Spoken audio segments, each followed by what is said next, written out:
सध्या crude oil आणि gas ह्याचा प्रॉब्लेम जवळजवळ सगळ्या देशांनाच आहे. परंतु गॅसची अडचण ही भारताला चायनापेक्षा थोडी लवकर येऊ शकते. असं का? त्याला 2 कारणं आहेत आणि तेच मी आज तुमच्याबरोबर बोलणार आहे.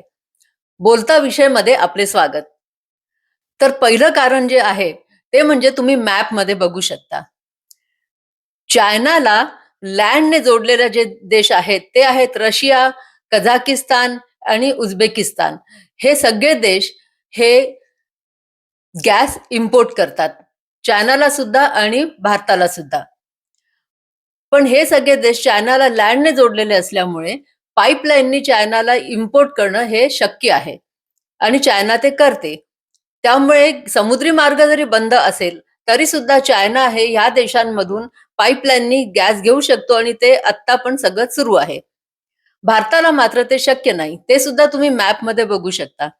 याच देशांमधनं समजा भारताने पाईपलाईन टाकायचा प्रयत्न केला तर ही पाईपलाईन ही अफगाणिस्तान आणि पाकिस्तान या देशांमधून जावी लागेल आणि तुम्हाला या आपल्या देशांचे संबंध कसे आहेत तुम्हाला माहिती आहे. त्यामुळे कतारमधनं आणि या सगळ्या देशांमधून जो इम्पोर्ट होतो गॅस तो सगळा भारताला हा समुद्री मार्गानेच होतो. परंतु कतार सोडून बाकी सगळ्या देशांमध्ये चायनाला हे पाईपलाईननी गॅस इम्पोर्ट होतो. त्यामुळे चायनाला ही अडचण थोडीशी उशिरा येईल. आता इंडियाला ऑस्ट्रेलियामधून सुद्धा इम्पोर्ट होतो गॅस, परंतु तिथे सुद्धा समुद्री मार्गानेच इम्पोर्ट करावा लागतो. तर ती पहिली अडचण आहे. दुसरं म्हणजे चायनाने खूप आधी जवळजवळ 20-25 वर्षापूर्वी समजा समुद्र मार्गावर काही अडचण आली तर आपल्या देशाला काही प्रॉब्लेम यायला नको म्हणून जवळजवळ 6 महिन्याचा क्रूड ऑइलचा साठा आणि गॅसचा साठा हा ठेवलेला आहे. भारताने हे का नाही केलं? एक तर हे प्रोजेक्ट्स खूप एक्सपेन्सिव्ह आहेत आणि भारताने ह्याला सुरुवात केली आहे, परंतु अर्थात त्याला खूप वेळ लागेल. आता तुम्ही या टेबलमध्ये बघाल तर तुम्हाला दिसेल की चायनाला कोणत्या कोणत्या देशातून पाईपलाईननी गॅस इम्पोर्ट होतो आणि कोणत्या देशातून समुद्र मार्गाने इम्पोर्ट होतो.